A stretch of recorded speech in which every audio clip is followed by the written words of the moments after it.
نحمده ونصلي على رسوله الكريم اما بعد فاعوذ بالله من الشيطان الرجيم بسم الله الرحمن الرحيم وإذا سمعوا ما أنزل إلى الرسول ترى أعينهم تفيض من الدمع مما عرفوا من الحق يقولون ربنا آمنا فاكتبنا مع الشاهدين وما لنا لا نؤمن بالله وما جاءنا من الحق ونطمع أن يدخلنا ربنا مع القوم الصالحين فأثابهم الله بما قالوا جنات تجري من تحتها الأنهار خالدين فيها وذلك جزاء المحسنين والذين كفروا وكذبوا بآياتنا أولئك أصحاب الجحيم صدق الله العظيم سبحانك لا علم لنا إلا ما علمتنا إنك أنت العليم الحكيم رب اشرح لي صدري ويسر لي أمري واحلل عقدة من لساني يفقهوا قولي اللهم نور قلوبنا بعلمك واستعمل بدنا بطاعتك اللهم ألهمنا رشدنا اللهم اهدنا وسددنا اللهم صل على سيدنا ومولانا محمد وعلى آل سيدنا ومولانا محمد وبارک وسلم وصلی علیہ۔ سورہ مائدہ آیت نمبر 83 تا 86 تلاوت کی ہے اور یہ 7ویں پارے کی ابتدا ہو رہی ہے۔ اللہ سے دعا ہے اللہ تعالیٰ صحیح معنوں میں بات کرنے، سننے، سمجھنے، سمجھانے ہم سب کو اس پر اخلاص کے ساتھ عمل کی توفیق نصیب فرمائے۔ گزشتہ درس میں اللہ تعالیٰ نے یہودیوں اور مشرکین اور عیسائیوں کے بارے میں ایک یوں سمجھ لیجئے ایک ضابطہ ذکر کر دیا ہے اور مسلمانوں کو یہ سمجھایا ہے کہ تمہارے سب سے زیادہ جو خطرناک ترین دشمن ہیں، جو تمہارے سب سے زیادہ تم سے عداوت رکھنے والے ہیں، وہ یہودی ہیں اور مشرکین، یعنی یہ دونوں سب سے زیادہ خطرناک ہیں دشمنی کے اعتبار سے، اور اگر تمہارے قریب کوئی ہو سکتا ہے یا آئندہ مستقبل میں تمہارا کو قریب ہو سکتا ہے وہ عیسائی ہیں۔ کیوں عیسائی ہیں؟ 2 وجہ بیان کی اللہ تعالیٰ نے۔ کیونکہ عیسائیوں کے اندر ایک تو ان کے اندر علماء ہیں، اور دوسری یہ بات کہ وہ درویش لوگ ہیں، عاجزی والے لوگ ہیں، اور ان کے اندر تکبر نہیں ہے۔ یہاں ایک بات سمجھ لیجئے، قبول حق یعنی حق کو قبول کرنے سے جو چیزیں روکتی ہیں نا، وہ عام طور پہ 3 چیزیں ہوتی ہیں۔ جس آدمی میں یہ 3 چیزیں پائی جائیں گی وہ حق بات کو قبول نہیں کر سکتا۔ سب سے پہلی چیز جہالت، جاہل آدمی سے کچھ بھی کر لیں آپ، وہ حق قبول نہیں کرے گا۔ جہالت جب یعنی بالکل آدمی کو پتہ ہی نہ ہو تو وہ جاہل ہے، وہ تو پھر جیسے وَإِذَا خَاطَبَهُمُ الْجَاهِلُونَ قَالُوا سَلَامًا، تو بہت خطرناک چیز ہے جہالت۔ سب سے پہلی چیز یہ انسان کو حق سے روک دیتی ہے۔ دوسری اس سے بھی زیادہ خطرناک ہے، وہ ہے حب دنیا کہہ لیں یا حسد کہہ لیں، یہ دونوں اس میں شامل ہے۔ دنیا کی محبت، دیکھیں یہودیوں کے بھی علماء تھے اور بڑے پائے کے علماء تھے، بڑے تکڑے علماء تھے، لیکن دنیا کی محبت کی وجہ سے وہ حق بات نہیں بیان کر پائے، اپنے لوگوں کو نہیں سمجھا پائے۔ کیوں؟ اس لیے کہ گھر چلتا تھا، ہمارے پاس پیسہ آ رہا ہے، ہمارے پاس دولت آ رہی ہے، سرداروں کے ساتھ ہمارا اٹھنا بیٹھنا ہے، تو ظاہر ہے وہ ہماری جیب گرم رکھتے ہیں، لہٰذا وہ حق بات نہیں بولتے۔ یہ دوسری چیز ہے۔ اور تیسری اس سے بھی زیادہ خطرناک چیز ہے، وہ ہے تکبر۔ جس شخص میں کسی بھی اعتبار سے ہو، میں یہ نہیں کہہ رہا کہ کوئی کافر ہے یا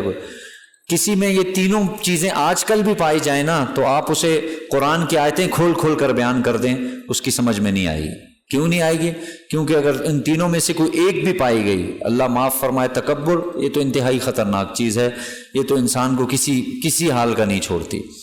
کسی بھی اعتبار سے ہو یہ بہت خطرناک ہے۔ چاہے مال کا تکبر ہے، چاہے حسب نسب کا تکبر ہے، میں فلاں خاندان سے ہوں، چاہے علم کا تکبر بھی ہوتا ہے، تو یہ بہت ہی خطرناک چیز ہے۔ اللہ تعالیٰ اس سے حفاظت فرمائے، اور اس شخص کو اللہ تعالیٰ پھر ایسے لوگوں سے ہدایت دور رہتی ہے۔ جہالت ہو، حب دنیا ہو یعنی دنیا کی محبت ہو،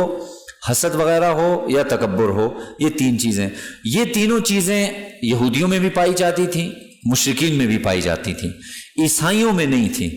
کیوں نہیں تھی؟ کیونکہ اللہ نے خود بتا دیا کہ ان میں کچھ عالم موجود تھے۔ جب عالم موجود ہوگا تو ظاہر ہے جہاں عالم ہوگا وہاں جہالت نہیں ہوگی، جہاں علم ہوگا نا وہاں جہالت نہیں ہوگی، ایک بات۔ دوسری اللہ فرما رہے ہیں ان میں رہبانیین موجود تھے. رہبانی کہا جاتا ہے، میں نے عرض کیا تھا، پہلے بھی بتایا تھا کہ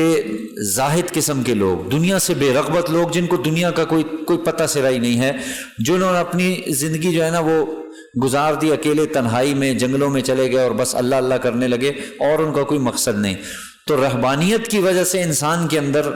دنیا کی محبت بھی ختم ہو جاتی ہے اور تواضع آ جاتی ہے، تکبر چلا جاتا ہے. وہ انسان سمجھتا ہے مجھ سے زیادہ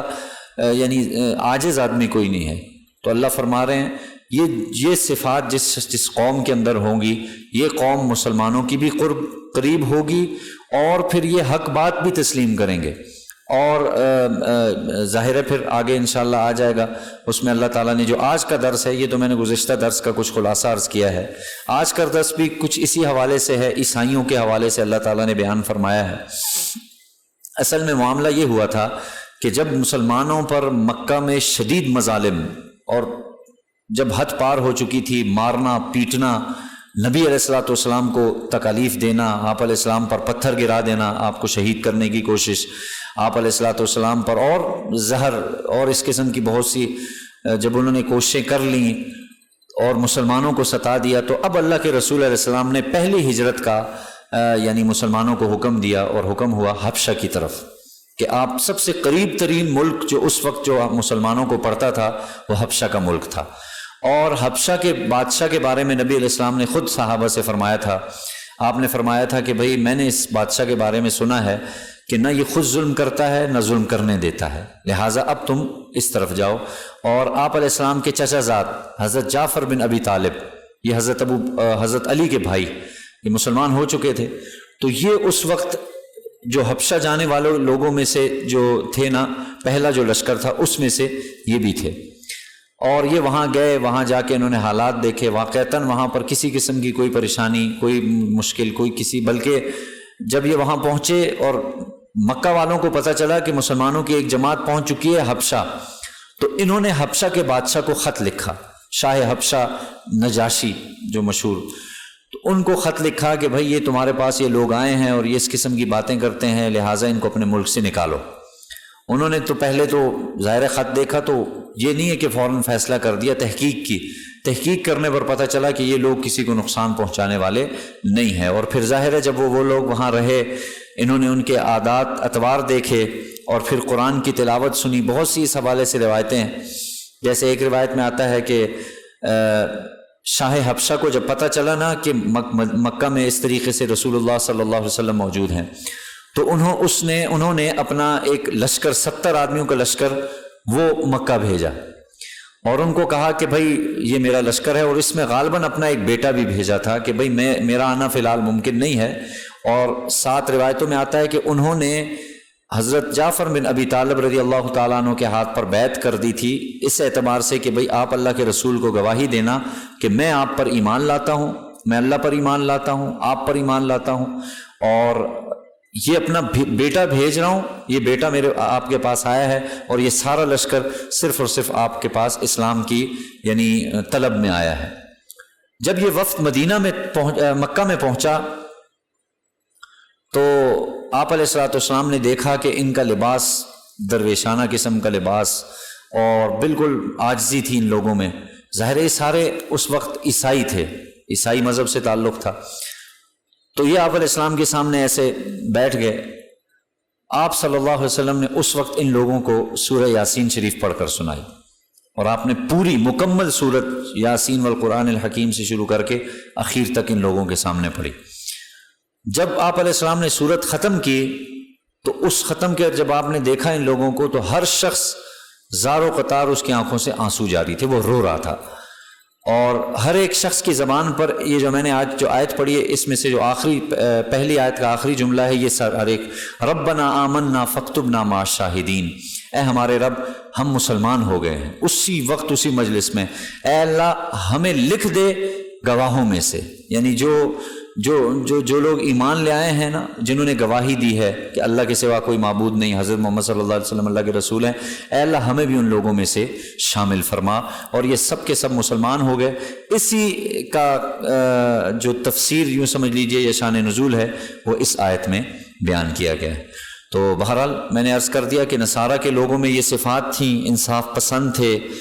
اور اسی طریقے سے مسلمانوں کے سب سے زیادہ قریب تعلق والے یہی تھے، اور یہی سب سے زیادہ اسلام بھی لائے ہیں، یہودیوں سے زیادہ عیسائی اسلام لائے ہیں۔ تو اب ترجمہ سن لیجئے۔ وَإِذَا سَمِعُوا مَا أُنزِلَ إِلَى الرَّسُولِ، اور جب سنتے ہیں جو نازل کیا گیا ہے اللہ کے رسول کی طرف، تَرَىٰ أَعْيُنَهُمْ، تو آپ ان کو دیکھیں، ان کی آنکھیں دیکھیں، تفیض من الدمع،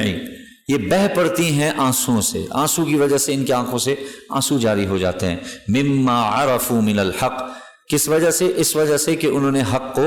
پہچان لیا ہے۔ دیکھیں ایک بڑی ہمارے لیے بڑی ایک سبق آموز بات کہہ لیں کہ قرآن مجید کو وہ عیسائی مذہب کا آدمی سن رہا ہے، اور سننے کے بعد اس کی آنکھوں سے آنسو جاری ہو رہے ہیں، تو ظاہر ہے ہمارے اندر بھی اللہ تعالیٰ وہ ایمانی کیفیت نصیب فرمائے، پڑھنے والا بھی سننے والا بھی، کہ آدمی جب قرآن مجید کو پڑھے اور سنے تو واقعتاً اس کا ایک دل بدل جانا چاہیے، جیسے کہ ان لوگوں کا قرآن ان کی صفات بیان کر رہا ہے کہ یہ وہ لوگ ہیں کہ جن کی آنکھیں بھیگ جاتی ہیں، جو آنسو جاری ہو جاتے ہیں حق بات سننے کے بعد، یعنی قرآن مجید سننے کے بعد، اور جب بے ساختہ ان کے منہ سے نکلتا ہے، یقولون، یہ کہنے لگتے ہیں، ربنا آمنا فاکتبنا مع الشاہدین، اے ہمارے رب ہم ایمان لے آئے ہیں پس آپ ہمیں بھی ان گواہوں میں سے شمار کر لیجئے۔ وما لنا لا نؤمن باللہ وما جاءنا من الحق۔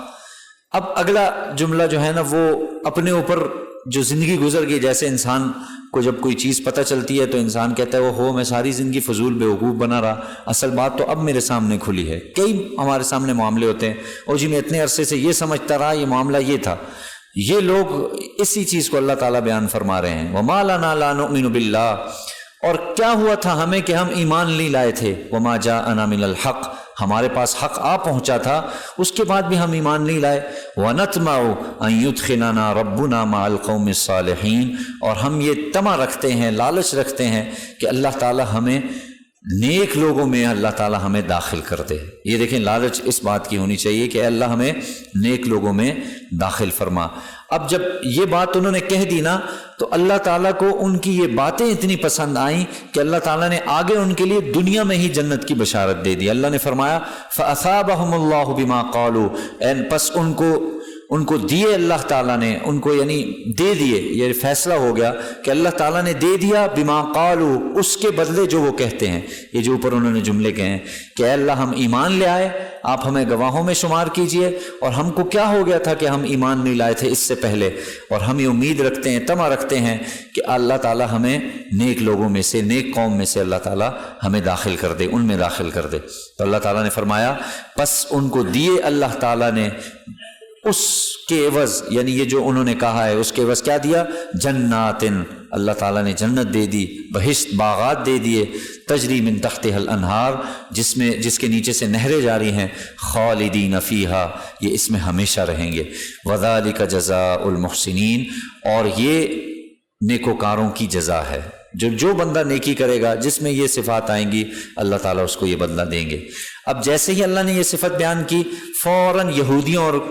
مشرکین کے بارے میں بھی ایک فیصلہ سنا دیا، اور یہیں پر اس رکوع کا اختتام ہو رہا ہے۔ والذین کفروا وکذبوا بآیاتنا، اور وہ لوگ کہ جنہوں نے کفر کیا اور جھٹلایا ہماری آیتوں کو، اس سے مراد وہی یہودی ہے، وہی مشرکین ہیں۔ اللہ فرماتے ہیں اولئک اصحاب الجحیم، یہی لوگ ہیں دوزخ والے، یعنی ان کو ہم جنت میں جہاں داخل کریں گے اور ان کے سامنے داخل کریں گے، وہیں دوسری طرف ہم ان لوگوں کو کہاں داخل کریں گے؟ جہنم میں داخل کریں گے۔ تو بہرحال اس سے ایک بات ذہن میں رکھ لیجئے، اللہ تعالیٰ سے دعا مانگا کیجئے کہ اللہ تعالیٰ سب سے پہلے تو جہالت دور کر دے،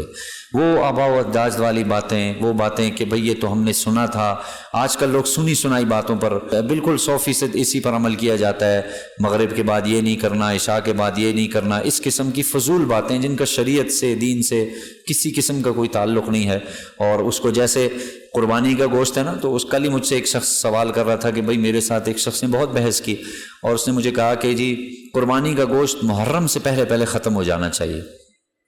میں نے کہا یار اس کی کوئی حقیقت نہیں ہے، کوئی وہ نہیں ہے، اور بہرحال وہ کہہ رہے جی نہیں، انہوں نے مجھے اس پر، میں نے کہا جہالت ہے، اور میں نے کہا انہوں نے کیا کہا ہے، کس سے سنا ہے؟ بڑے بزرگ کہا کرتے تھے، بہت سی تجربے کے اعتبار سے بزرگوں کی باتیں 100% درست کہی جا سکتی ہیں، دین شریعت کے اعتبار سے بڑے بزرگوں کی باتوں کا درست ہونا، ہاں قرآن حدیث کے مطابق ہیں تو 100% درست ہیں، قرآن کے خلاف حدیث کے خلاف جہاں آ جائیں گی ان کو دیوار پہ مار دیا جائے گا۔ پہلی چیز جہالت، اللہ تعالیٰ سے مانگے اے اللہ ہمیں جہالت سے دور فرما، اور اللہ کا فضل کرم احسان ہے، علماء موجود ہیں، قرائے کرام موجود ہیں، حفاظ موجود ہیں، تو اس لیے اب تو وہ چیز ہی نہیں رہی، تو کچھ پھر بھی ابھی بھی لوگوں میں ہے، اللہ تعالیٰ ہدایت نصیب فرمائے۔ دوسری اہم چیز ہے کہ آدمی اپنے اندر سے دنیا کی محبت کوشش کرے نکالے، وہ تب نکلے گی کہ جب آدمی اپنی محبوب چیزوں کو تھوڑا تھوڑا کر کے اللہ کے راستے میں دینا شروع کرے گا۔ اور سب سے زیادہ محبوب انسان کو پیسہ ہوتا ہے، یہ بات ذہن میں رکھ، سب سے زیادہ محبوب انسان کو مال ہے، تو اس مال کو تھوڑا تھوڑا، یہ نہیں ہم کہہ رہے کہ بالکل فاقے پہ آ جائے، تھوڑا تھوڑا خرچ کرنا شروع کرے، اور اس نیت سے کہ اللہ دنیا کی محبت میرے دل سے نکال دے۔ اور تیسری، اور وہ تو ہے ہی خطرناک ہے، اللہ تعالیٰ تکبر سے حفاظت فرمائے۔ کبر کی باتیں، تکبر کی باتیں اللہ کو نہیں پسند ہیں، بالکل 100%، چاہے دین کا تکبر ہے، دنیا کا تکبر ہے، یہ تین چیزوں خلاصہ عرض کر دیا ہے، جس میں یہ نہیں ہوں گی اللہ اسے انشاءاللہ ہدایت پہ باقی رکھیں گے، اور جس میں کوئی ایک بات بھی آ گئی اس شخص سے یہ شخص ہدایت پہ نہیں آ سکتا۔ اللہ تعالیٰ سے دعا ہے اللہ تعالیٰ سمجھنے کی، عمل کی توفیق نصیب فرمائے۔